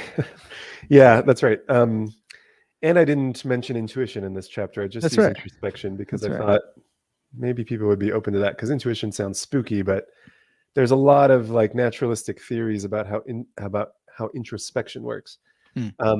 So introspection is the way that we learn about what's going on in our own minds. Yeah. So if I asked you like, are you hungry right now? You wouldn't look out into the world to figure that out. You would sort of close your eyes and look within and like consult your sensations, listen to your feelings. Or is that something Obi-Wan Kenobi tells Luke Skywalker? Listen to your feelings or something? I don't know. I think that sounds right. That's what you do. I'm not certain about it, but yeah. Yeah. So that's what you do. That's introspection. That's how you figure out like what you're believing, what you're desiring, what you're feeling. If I asked you to describe your experiences right now, you would consult introspection to figure out like what sort of colors you're seeing. So that's what introspection does. And I think that some deliverances of introspection, probably not all of them. I think introspection might be able to make mistakes, but okay. Not on the big things. Like there are some things I would not miss if they were happening, like blinding, excruciating pain. I wouldn't miss that one. Like if you would ask me, was there a little flicker of orange in your periphery right now? Like, okay, I might have missed that. Yeah. Just due to a failure of attention. But there are some things that if it were happening right now, like I could not fail to notice it. So blinding, excruciating, I think is really good, because sometimes people will be like, well, they'll go against like certainty of, mental states or something, and say, well, it's like a tickle, and is it a tickle or is it a pain? And it's like, but blinding, excruciating cannot be a tickle. Yeah, exactly. Or another example is just that I'm conscious right now. Like, could I really be wrong about that I'm conscious right now? Could I be mistaken about being conscious right now? Right. And I think the answer is no. Okay, so now you can kind of see where the argument's going. I had said like certainty requires no representations, no intermediaries. If I'm a brain, then like all of my beliefs result from intermediaries. There's all these representations involved in all my belief forming processes. And so what would follow from that is if I'm a brain, I can never be certain of anything, but I am certain of some things. So conclusion, I'm not my brain. Yeah. Let me just give you an example of like, here's a kind of model of how introspection might work that will illustrate what I'm thinking of. You can think of introspection as like a like read-write mechanism. Suppose there's a little bit of our brain where propositions about what we're conscious of go. Little sentences or representations are inscribed in that bit of our brain that describe what's going on in our conscious experience. So I can see like a red wall right now. So that's in my little, they would call it like a consciousness box. The Yeah. consciousness module or box in my brain has this sentence written in mentalese. There's a red wall. Yeah. And then what introspection does is like it reads what's in the consciousness box and then writes in some other box, the belief box, sentences about what I believe. So this little read-write mechanism can read sentences in the consciousness box and then write sentences in the belief box. And there you go. That's introspection. And this is like, I don't know how literally to take this, but these are the sorts of things that like cognitive scientists like to say. But you can see that obviously there we have a mechanism. We've got this chain of events that could go awry, that could make a mistake. This read-write mechanism could fail to read something that is in the consciousness box and then not report it. Yeah. And maybe what it fails to read is blinding, excruciating pain. And so it's really there. I'm really conscious of it, but I don't believe that I am because my read-write mechanism is messed up. Or like there's nothing in my consciousness box. I'm not conscious of anything, no sentences in there at all. But this read-write mechanism has gone wacky and writes things in my belief box, like there's a red wall in front of you. You're feeling slightly warm or something like that. Yeah. And so that would be an example where I believe that I'm conscious, but I'm actually not. And so, yeah, if introspection does function in something like this way, then it could make radical mistakes. And I could be totally wrong about not just the external world. I mean, that's what the Matrix points out. Like you could be radically wrong about the external world. But the worry here is like I could be radically wrong about the internal world, about what's going on in my own mind. Yeah. And yeah, premise in my argument, no, you couldn't be radically wrong about the internal world. Yeah. So physicalism's false. So good. That's it's like there's got to be a really cool way to name this, like the meta matrix or like the matrix within or something. That was the problem. Yeah, it was a branding problem. Yeah, that's right. Well, this paper didn't get a lot of attention, and I don't really blame anyone for that. But maybe I should have come up with a catchier title. Yeah, it's slick. Does the causal chain, the causal series stuff is interesting. It's just, is it a problem with causal series in general, or is it's the physicalism that's the problem? Like, yeah, I think any series of events where like one event follows another with at most gnomic necessity, it's at most like a law of nature that anytime an event of this type happens, you get an event of this type. If there's only gnomic necessity linking these things, then it's going to be, metaphysically possible to get what would have normally been the cause without what would have normally been the effect. To get a different kind of effect. Yeah. I think that's the nature of causation. Like it could not happen. And like if the laws of nature were different, then yeah, it wouldn't have happened that way. Yeah. That's good, man. You're bringing together so much stuff. So that goes to like psychophysical harmony type stuff too. If that's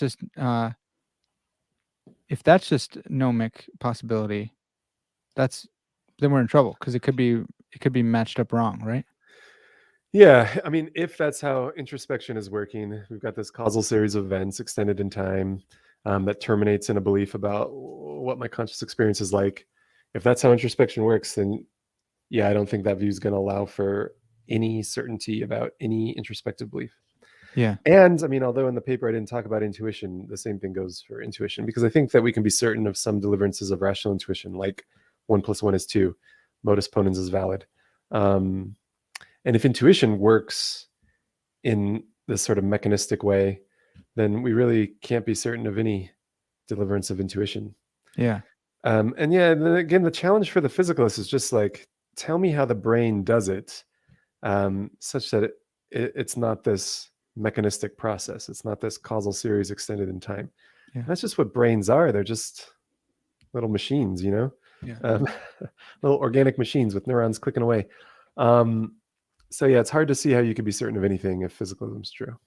And that goes for like physicalist theories of intentionality, where they go in for like causal chains and stuff, right?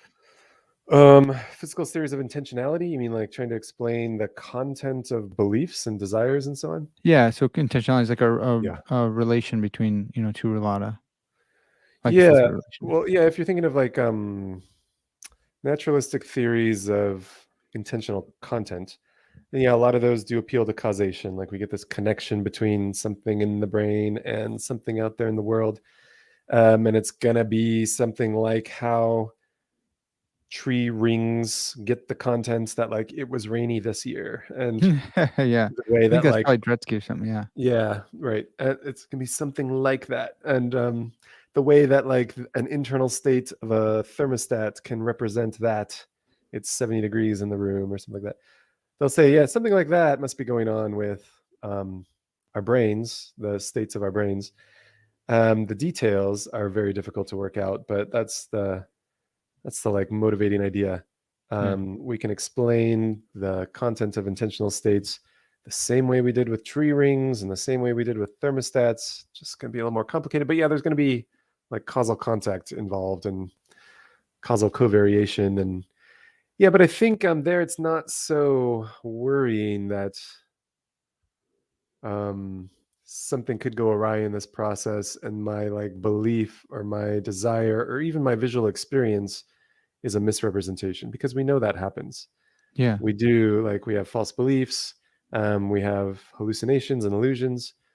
So, and like, the internal state of a thermometer could be a misrepresentation. The thermometer says it's 70 degrees in the room, but it's really 75. The thermometer is broken. Yeah, that's not really too worrying. We know that happens. Yeah. It gets worrying when we think about introspection and intuition, because Right. in those Yeah. cases, Yeah. we know that we can be absolutely certain, or at Right. least that's what I say.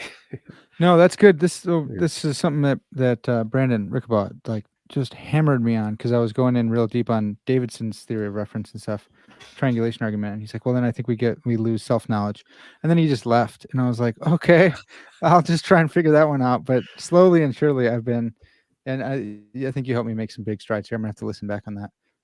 This is huge. But Thomas, I wanted to jump in on just some random fill mind questions. We got a couple in the chat here. Is that cool? You got a little bit of time for that? Yes, let me just Awesome. write these down. Awesome. Well, sweet. So so I'll start us off here. I've heard you say that you're a hylomorphist, I believe, Oh, but you're also a substantialist, and I was wondering how those go together. yeah. So my understanding is that Catholics are committed to believing that the soul is the form of the body. Mhm. But as to like theories about what forms are and what that means, I think there's a lot of latitude given Okay. to how to interpret that. And in fact, I'm pretty sure, although like I think I found the reference recently, but I'm pretty sure Descartes himself said that. He was Catholic. Yeah. And I mean, although some people speculate that secretly he was an atheist or something like that, that's hard for me to believe. I mean, that's just one of those conspiracy theories that Right. historians of philosophy like to bat around to keep their field interesting. Just kidding. Yeah. I was just kind of kidding. I like historians of philosophy. That's good. But yeah, I'm pretty sure the guy was a devout Catholic. And I think he knew that he was committed to believing that the soul is the form of the body. And then you just have to interpret that in a way that is consistent with. Here's something else I believe. I don't believe. Yeah, so I don't think Descartes was right about everything. I think he was wrong about a lot of things. Okay. But one part that I do like about Cartesian dualism is just the thought that like I am an immaterial thinking thing. I am not identical with my body. I have a very important and intimate relationship with my body. And the natural state of a human is to be embodied. Yeah. It's sort of unnatural and awkward, I guess, let's say, to be disembodied.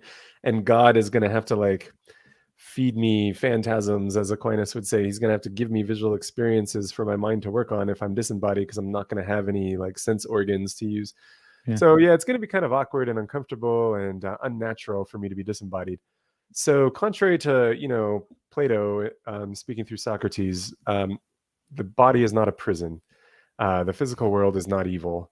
It's not like we want to escape the physical body and that's going to be awesome. No, that's not the view. The Catholic view is, again, there's this important intimate relationship between the mind and the body. That's our natural state. And that's what it is to be a human person, is to be a soul with a human body. Okay. But I think that Aquinas agrees that whatever I am, I'm the sort of thing that could exist without a body, because that's what happens in purgatory. FYI, spoiler alert. Yeah. That's what's going to happen to you, Parker, and me. See you there. I'll see you there. I'm going to be in Protestant heaven, but you can be in Catholic. Oh yeah, that's what I said. Purgatory. No, just I'm just kidding. Just kidding. Yeah. Anyway, so Aquinas agrees that like you can exist without your body. And so unfortunately, there's like a lot of crosstalk and merely verbal disputes using words like soul and form and human. And so sometimes it sounds like Thomists disagree with people these days who describe themselves as dualists, but I think there's not really a disagreement here. Okay. So if people are interested in chasing this down, I know Ed Feser has written about this on his blog. He one time addressed the question of whether Aquinas is fittingly called a dualist, because I know from personal experience that a lot of Thomists don't like it when you say that Aquinas is a dualist. Right. Because for some reason, Catholic philosophers are sort of trained to think that dualism is a four-letter word, because I think what they have in mind is Platonic dualism, a kind of like Gnostic view on which, again, the physical world is evil and to be despised, and the body's a prison that we need to escape. And that's bad. We shouldn't believe that. Yeah. And so when a lot of Catholic philosophers hear dualism, they think Platonic dualism. Yeah. But here's something Ed Feser said, because these days, I think you might have even said it when you asked. No, you just said hylomorphism. But sometimes people use the phrase hylomorphic dualism to describe Aquinas's view. And so Ed Feser says that probably originates with David Oderberg, but Aquinas's position is characterized as Thomistic dualism by William Hasker, and J.P. Moreland and Scott Ray call Aquinas a non-Cartesian substance dualist. Oh no, sorry, that was Eleanor Stump who calls Aquinas a non-Cartesian substance dualist, and Eleanor Stump is as legit as it gets when it comes to Thomist scholars. So you're triggered. There's a couple in the audience right now, I'm sure, just super triggered by this, and you keep naming each person that they're triggered by, which is good. It's. Oh no. Okay, so J.P. Moreland and Scott Ray call Aquinas's view Thomistic dualism, and so does William Hasker. And I think that's the view that Moreland holds too. I'm pretty sure, or if he doesn't explicitly hold it, he says that's the one that's closest or something. I think you're right. So here's what Feser concludes, and well, if I'm triggering people in the chat, I think they like Ed Feser, don't they? Usually, it depends, because pretty down. If they came from Joe Schmidt's channel, Majesty of Reason, then they're like, no, that's the wrong person to use, because Joe will do like a 12-hour video against Feser's article or something. Oh, yeah. Well, I thought the reason I use this example is I thought that Feser is like he's an analytic philosopher held in high regard by Catholics, and his credentials as a Catholic philosopher are kind of above reproach. And so it's nice if he says something in this area that is meant to sort of reconcile Catholic philosophers to the word dualism. So here's something he said. He says, it seems to me that for a Thomist to insist on using the word dualism in the more narrow, archaic sense is like refusing to use the word atom the way that modern physicists do, on the grounds that the ancient atomists thought of atoms as essentially indivisible. Yeah. Indivisible. In both cases, the meaning of the term has, as a matter of linguistic fact, simply changed fundamentally, and nothing of substance rides on it anyway. Insisting on the older usage gains nothing and has a downside that it sows confusion. I'm almost done. In the case at hand, refusing to allow that Aquinas could in any sense be called a dualist at best seems baffling to most contemporary readers, given that Aquinas affirmed the immateriality of the intellect and the immortality of the soul. And at worst, it threatens to foster positive misunderstandings if, for example, it leads any contemporary readers to conclude that Aquinas' position might be compatible with naturalism, broadly conceived. Okay, so that's what Fazer says about the word dualist. He thinks that Aquinas can be properly described as a dualist, using the word in like the way that contemporary philosophers of mind tend to use it. So I guess that's what I would say. Yeah, that's good. I was worried we're gonna get back into two-dimensional semantics and say, no, the words change. Atomism, what's the referent? Yeah. All right, here's one from the chat from Jacobo Gutierrez Sanchez. He says, are near-death experiences an example of certain knowledge, supposing that they are not caused by the brain? What do you make of that? Supposing they're not caused by the brain. Okay, so our near-death experience is an example of certain knowledge, supposing that they're not caused by the brain. So am I supposed to suppose that these are like veridical experiences?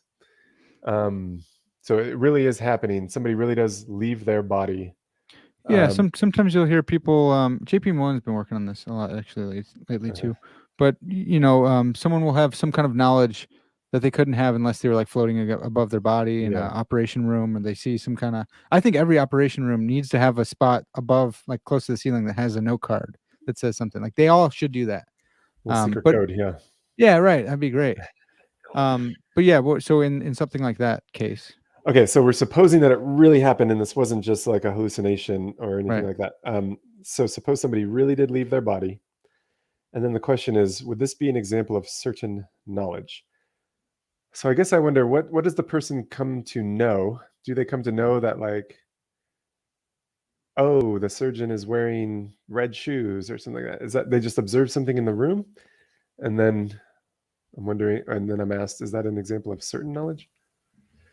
Is that the question, or is the question just supposed to be asking like, would this prove dualism or something like that? I think it's just it's about like the mediation. I think like if it's a near-death experience that's not, it's like just direct the soul, I guess, or the mind. Okay, yeah. Maybe the question is like, if I were in a disembodied state, would I have direct access to the world, unmediated by my sense organs, unmediated by visual experiences and so on? Would I have like direct acquaintance in this sort of like Eden experience before the fall, where there's no possibility of error or hallucination or illusion? Oh, okay. So yeah, I think that is a good question. And I sometimes wonder about that. Like, when I die and go to purgatory for a long time with you, Parker, and then I end up with the beatific vision, I'm in heaven. Will I still be able to like sensibly doubt my experiences? Can I still wonder like, oh no, am I just really like in a hospital bed hallucinating all this? Right. I don't know if you watched that show, The Good Place, but it was about like heaven and an afterlife, and there's a character who like goes to heaven and goes to the afterlife, but is convinced that this is all just a fever dream or a hallucination, and she's really in the hospital somewhere or something. Yeah. And so sometimes I wonder like, will I be able to sensibly doubt my experiences the way that I can now? Like, will I be able to doubt that, like, as I could now? I could wonder, am I dreaming? Am I in the matrix? Am I hallucinating? Could I wonder that in heaven? I hope not. I really hope that I have like direct unmediated access to reality. But I mean, the fact is I don't know how that would happen or what it would be like. And I mean, my understanding is Aquinas thought that in purgatory, as I said, like we will be able to think, but in a kind of confused way, and will rely on God to give us the raw material of thought, give us experiences. In the way that, like, I guess idealists tend to think that like God feeds us with these experiences. So God's going to have to like give us these phantasms, these impressions, these sense data, these visual experiences. I think that's Aquinas's view about what happens in purgatory.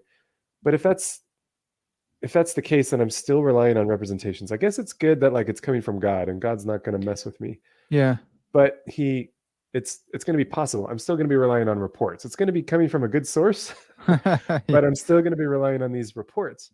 So I'm still going to be like one step removed from reality, you know, even if I know like these reports are always accurate. I'm still like kind of there's still a veil between me and reality, so to Yeah. speak. Um, so I think that's Aquinas' view. But I guess another possibility is no, I'm gonna have like direct acquaintance, direct unmediated access to like God Himself. That's the beatific vision. Just like me and God, face to face, staring contest. Yeah. Um, and then yeah, I guess that it's hard to imagine what that's like.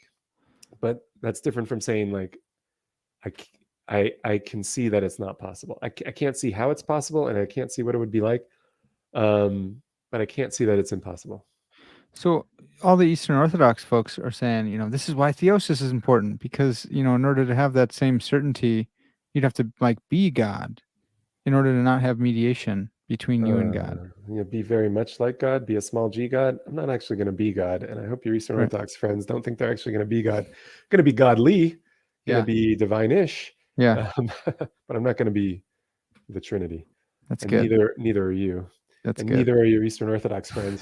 But yeah, we will be divinized.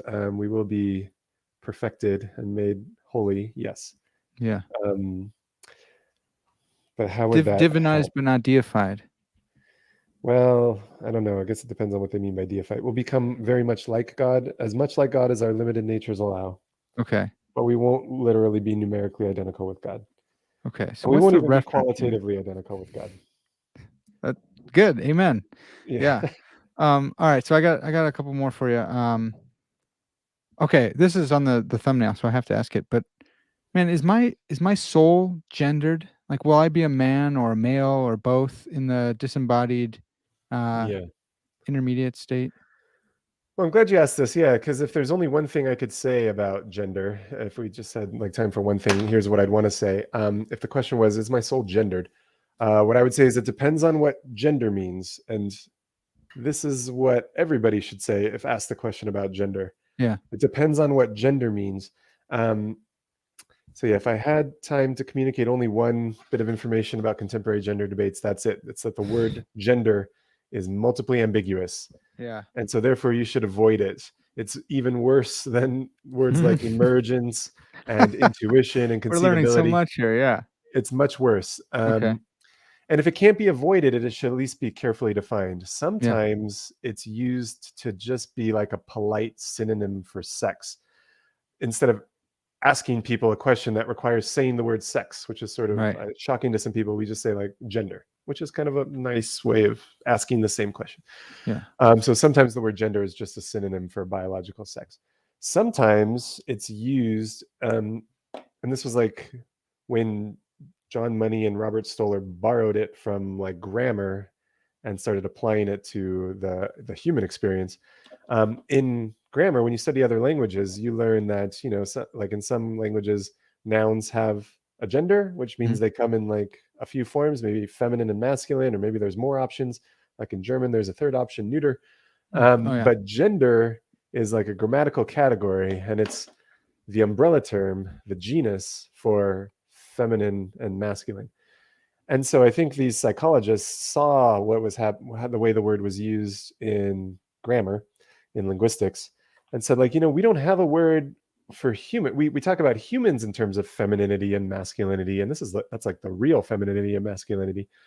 Nouns are feminine and masculine in some weird derivative way, but humans are actually feminine and masculine, but we don't really have a word for the genus of these two things. So I said, let's borrow gender. We're Hmm. interested in studying femininity and masculinity. We would like an umbrella term so we don't have to keep saying femininity and masculinity. We can just say gender. Yeah. So sometimes it's the genus of femininity and masculinity. Sometimes, more recently, it came to be, sometimes it's used as the genus for man and woman. So these are two types of humans. What are they types of? They're types, it's called gender. These are gender terms. Yeah. We often hear man and woman are gender terms. So sometimes the word gender is used to mean like, oh, men and women, and maybe boys and girls. And maybe there's more genders, we're told. Yeah. But it's like the genus for all these other things that are said to be the genders. Okay, just a couple more. Sometimes the word gender refers to roles in society or expectations in society. Yeah. What we would call gender roles, if you were to spell it out a little more precisely. Gender roles. And these are roles and expectations associated with sexes, associated with females or associated with males in human society. So sex-typed roles is one other way that the word gender is used. The last one is sometimes it's used to refer to kind of psychological state. And I believe it was Robert Stoller who originally introduced the term gender identity. Okay. John Money did a little bit later, but when Robert Stoller originally introduced it, he just meant an internal sense of your sex. So it's one thing to be male, it's another thing to like believe that you're male. And so the believing that you're male, that you have the internal sense that you're male, he called that gender identity. And so there, the word gender seems like it's actually being used as a synonym for sex, but we're talking about like an internal sense of your own sex. These days, gender identity has a more expansive meaning, we're told, and it's not just an internal sense of your sex, it's an internal sense of your gender. And there, I honestly couldn't tell you what the word gender means in that case. But anyway, the word gender is multiply ambiguous. It's used in many different ways. Yeah. So you have to be careful. And unfortunately, I think a lot of people have conversations about gender and they like start theorizing about gender as if it's like an ordinary term that we all grasp and we all understand, like knowledge and consciousness and justice and good and beautiful. Like, I think those are concepts that we bring into the philosophy classroom, and then we reflect on what are these things, you know, what is beauty, what is justice. But we all came in with like a pre-theoretical grasp of the terms. But I don't think gender is like that. It was originally a technical term, and it's multiply ambiguous. So there's no one concept that we all grasp and that we all bring into these conversations. And so the best thing to do is just stipulate what you mean, clarify what you mean. And so if the question is, returning to the question, is your soul gendered? Well, your soul doesn't have a biological sex because it has no natural disposition to produce either sperm or eggs. That's not what souls do. That's something bodies do. Yeah. And that's what biological sex is: a natural disposition to produce sperm or a natural disposition to produce eggs. And the language there is male and female for biological sex.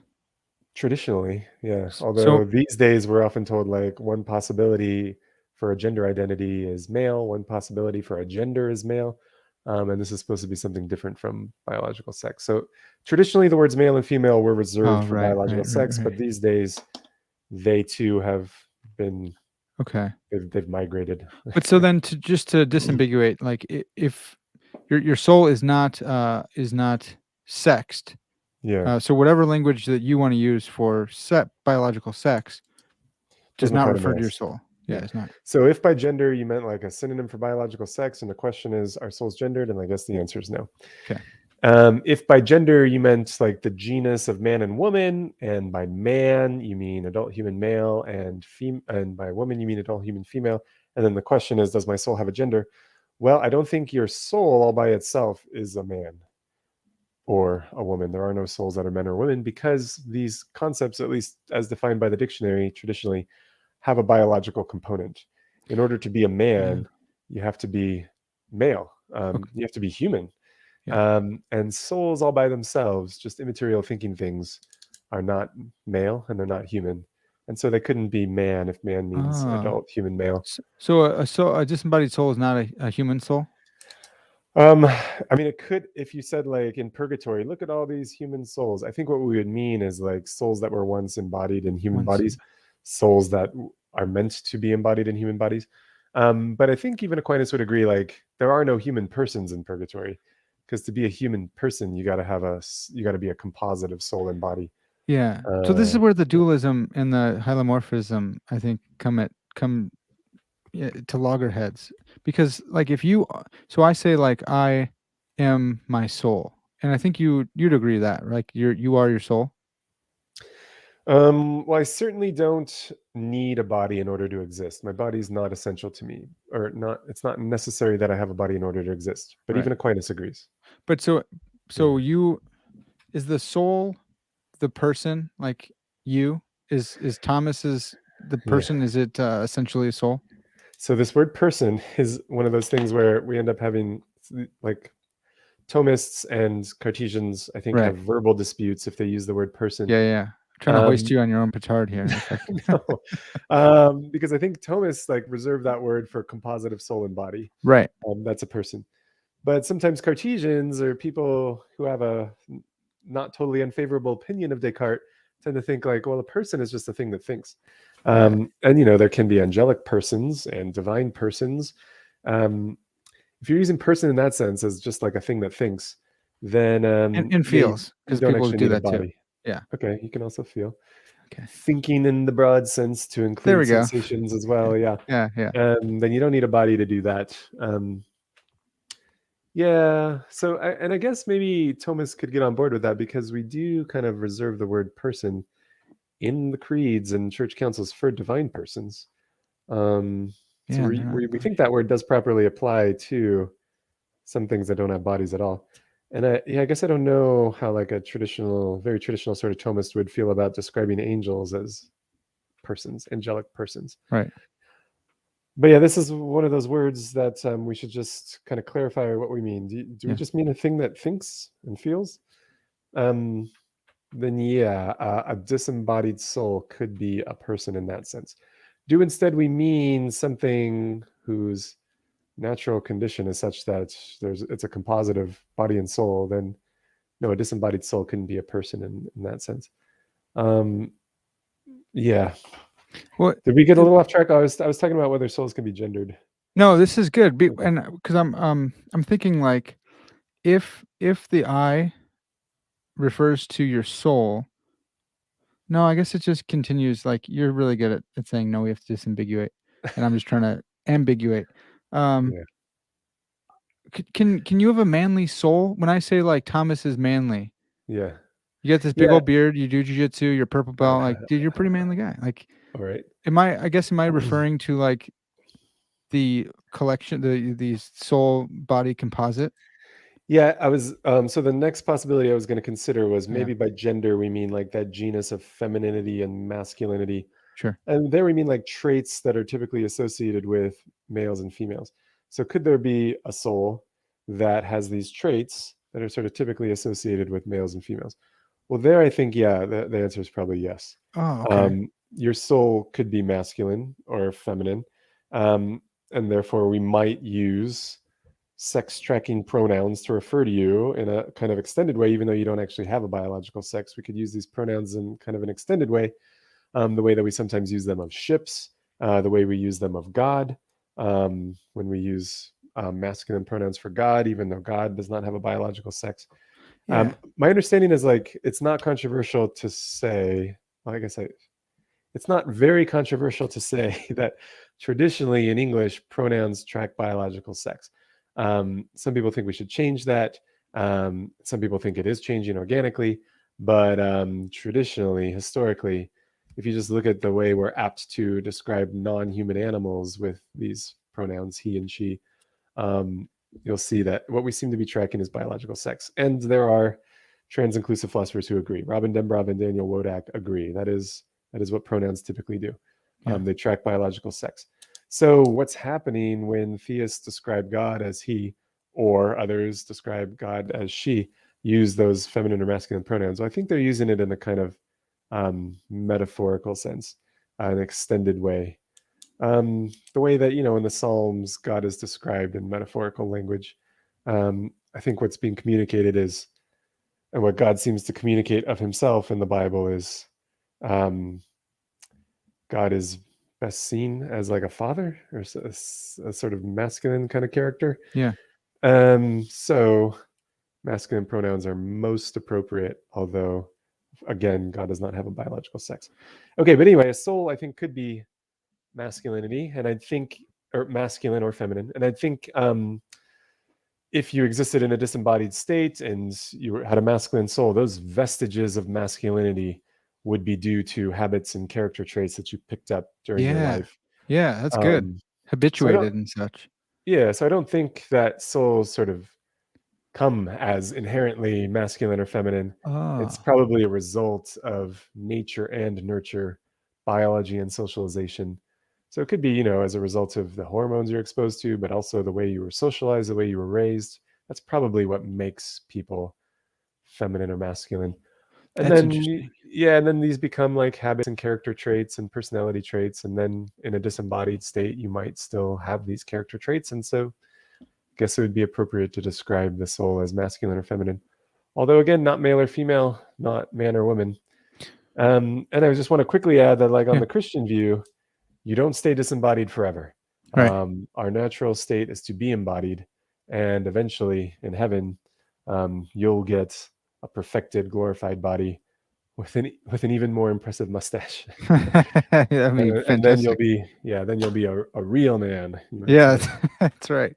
Yeah. Um, okay, so here's another question from I don't know how to say your name, man. I think it's Jacobo, probably. But this is one that was really fascinating for me as well. Um, does gender identity, need a soul to justify that a woman, gender soul woman, can be in the body of a man? So the same question was popping up for me that like does wouldn't transgender ideology, is it wouldn't it fit better on like substance dualism? Like if you said like, Yeah. no, I think I have like a man's soul, but I was born in a woman's body, or vice versa, or even Yeah. neutral. Well, so yeah, I think some people have noticed this. I mean, and I've heard this idea sort of floated about that the way that trans ideology is sometimes expressed, it sounds like it implies dualism. I'm not so sure that that's true, and I guess what I'd point out is just that I'm pretty sure there's good empirical studies just showing that people generally tend to have dualist intuitions. Oh, okay. People generally tend to express themselves.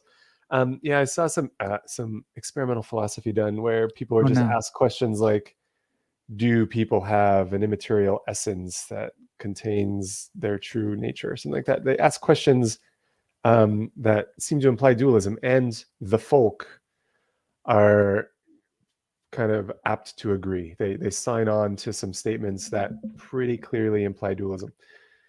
But at the same time, they might also sign on to statements that pretty clearly imply materialism. It may just be that the folk have a confused metaphysics. Yeah. Um, and we bring that into the philosophy classroom and then we try to sort that out. And that's why philosophy is difficult, because we bring in incoherent Huh. views of the world and then Yeah. we get that hammered out of us, hopefully.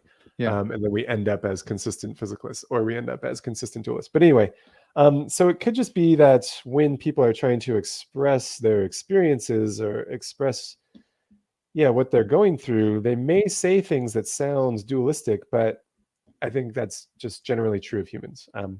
And one of the things that people say, and that I've heard, is like, I was born in the wrong body. And that does sound dualistic, Yeah. because then it sounds like I'm different from my body. Hmm. And in fact, that's like a common thought experiment that I run by students when I'm trying to prove dualism to them, when I'm trying to prove that they are kind of common sense dualists. I just ask about like reincarnation. I don't ask if it's actually going to happen. I just say like, could it happen? Yeah. Could it happen?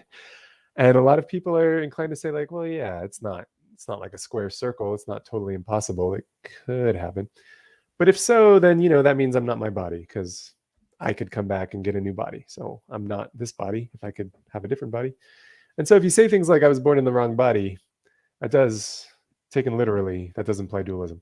But it may just be an attempt to express this kind of dysphoria, a kind of dissonance or tension between um, how how one feels and how one physically is.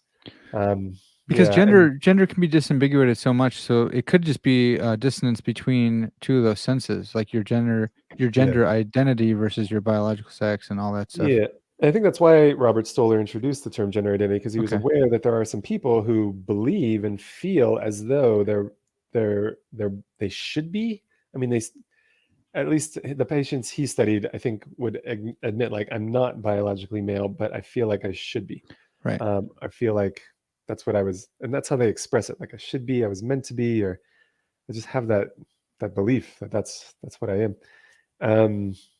So yeah, that's why he introduced this term gender identity, and he meant like an internal sense of your own sex. And it is possible for like your sense of your own sex, since that is like a deliverance of representations or reports, it's possible for that to not correspond to actual biological sex. And so yeah, it's hard to express that. And so maybe the way that some people express it is I was born in the wrong body. And that sounds like it implies dualism, but maybe that's just an attempt to explain the phenomenon Yeah. of gender dysphoria. Yeah, and we could even go back to your seeming stuff and say, hey, look, maybe you're failing to grasp the right proposition or something like that. There's a lot of different ways you could. Oh yeah, so yeah, I mean, if somebody said that I was born in the wrong body, but then we say like, oh, so you're a dualist, and they're like, no, I'm a physical object, then there must have been like a failure to express the proposition correctly. Yeah. Whatever proposition they had in mind, it's not best expressed with a sentence, I was born in the wrong body. Yeah. If they didn't want to commit themselves to dualism. So yeah, it might have been like that, those sorts of cases we discussed earlier. Yeah, that's good.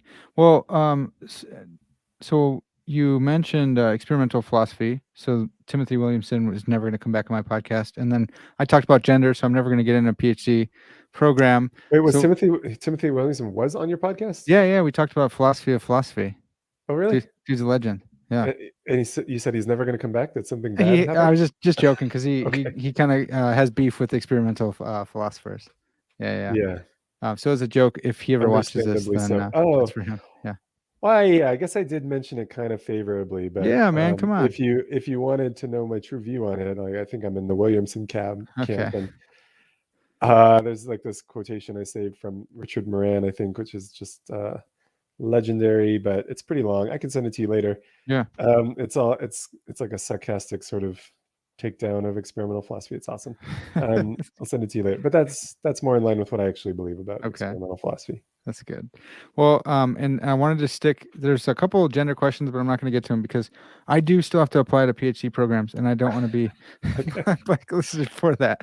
But Thomas already, he's an associate professor already, so you can direct your stuff to him and Cameron Bertuzzi, and do that. But one more for you, Thomas. Do you think that AGI or strong AI? Do you think that's possible?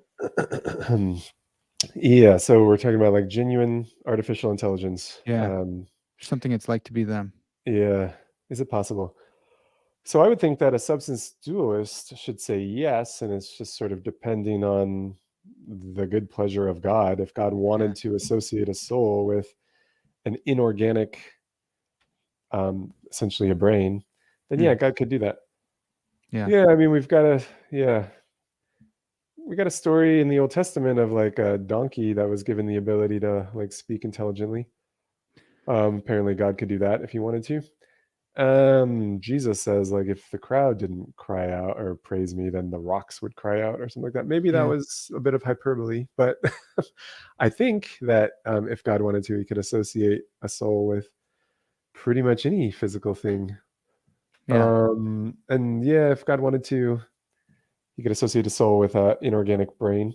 But the question is, I guess, maybe could we force God's hand or something? Yeah. Did God set up the universe with like sort of rules that say like, well, when you get a physical object functioning in a particular way, then there's going to be this natural regularity according to which you get a immaterial mind associated with that. If there is a law like that, and God has sort of committed to that, then yeah, I guess we could sort of force God's hand. And I guess maybe, I mean, if you think that's how it happens every time a human embryo develops into a baby, you think at some point, like this natural regularity kicks in and we get a soul, maybe very early in the process, maybe very late in the process, but there's some sort of regularity there. Then you might think, yeah, that happens. That would happen if we got a sufficiently complicated AI. Yeah. So yeah, I guess I would say it's at least possible. God could do it if he wanted to. There's nothing impossible in the idea. It's not like thinking about a square circle or anything like that. Yeah, could he put so I get that's what most of my dualist friends have said lately too, and I've come around. I think that's right. But could he take my soul and put me in a desk? In a desk? Yeah. I thought you were gonna say in like an AI or something. No. A desk. So I think so because I think when you reflect on what it is to have a body and what it is to be present in a body, I think that it probably has something to do with functional relationships that you stand into the body. Namely, you can get knowledge directly from the body and you can control it directly. That's what it is to be embodied in something, or Mhm. at least that would be sufficient to be embodied. Yeah. There are bits of our body where that's not true, like my liver. I don't really get any information from my liver, and I can't really control my liver. Well, I So, stabbed you in the if I stabbed you in the liver, you'd get some information, right? okay, I don't know if I honestly don't know if there's nerves in the liver. I would get Oh, okay. information from something else. Yeah. Um, but yeah, surely there are parts of my body that aren't all nerved up, and so I Okay. don't know if it would send me information. I guess actually I don't know if that's true. Maybe they are all nerved up. Well, I think the Um, brain, if you poke the brain, right? Like there's not at least there's not pain. There's not a lot of pain I think things yeah, to I think that's right, and that's why they can do those like brain surgeries on yeah. people without anesthesia. Yeah, because opening the skull doesn't produce horrifying pain, and Yeah. I think like I've even seen one where they like drop electrodes into the brain to like this was a treatment for um like obesity or something. It was to control hunger. Like somebody's hunger was literally it was inordinate. It was Wow. disordered. And so yeah, the solution it was a documentary I watched many years ago. I don't know if they still do this, but Yeah. they opened up the person's skull and they like dropped an electrode in the brain to like the center of the brain that controls hunger. And they kept the person awake while they were doing this because they needed the person awake so that they could tell when the electrode was in the right place. Oh, you have to ask him if he's hungry. Yeah, like, do you feel hungry now? Do you feel This hungry is like now? evidence for dualism. That's good. Is it? It's they had to have private. They didn't have private access to his hunger Well, yeah, they sensations. didn't have direct access, but I think a physicist would just say that's due to our ignorance, and one day we won't have to keep the Oh, people dang awake to it. do this. Yeah, I don't Yeah. know. Okay. But anyway, so why was I mentioning that? Oh yeah, we were wondering. Oh, I was talking about embodiment and whether there's nerves in the brain and so on.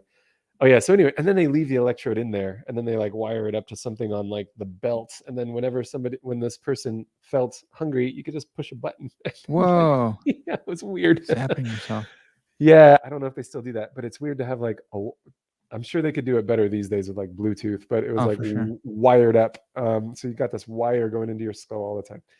Anyway, so I think embodiment here at least is a sufficient condition for embodiment, direct knowledge and direct control. And so, oh yeah, you had originally asked, could God put me in a desk? Yeah. Could that be my body? Well, I think if you stood in that sort of relation, like somehow you got like direct knowledge from the desk and you had direct control over the desk somehow, then yeah, I guess maybe that would be enough for it to count as your body. Okay. And this isn't, I think if you think about what it means for God to be present everywhere, God is omnipresent. Mhm. It's certainly not in virtue of being and be like having a physical body everywhere. Like the universe isn't literally God's Yeah. body. So what do we mean when we say Panentheists he's cry. present? Yeah. What do we mean when we say he's present everywhere? Well, I think like my understanding is like the classical theist take on that is omniscient and omnipotent is enough to be present everywhere. God knows immediately what's happening everywhere, and he can do anything he wants anywhere at any time. So that sort of knowledge and power is sufficient for presence. And so if you Hmm. had a similar kind of knowledge and power, enough of the right kind of knowledge and power with respect to this desk, then I think it would become your body. And last thing I'll say, and then maybe we should wrap this up, but Yeah. in Star Wars, when like Luke gets that bionic hand, Yeah. and I guess Anakin did too, huh? They both got the bionic hand. I think that if it's sufficiently integrated, like it's true to say that that is his hand, like that's part of his body now. Okay. Because like if you're getting direct knowledge from it, you got direct control over it. It doesn't really matter what it's made out of. Yeah, Yeah, does it? that's weird though. What about a pilot?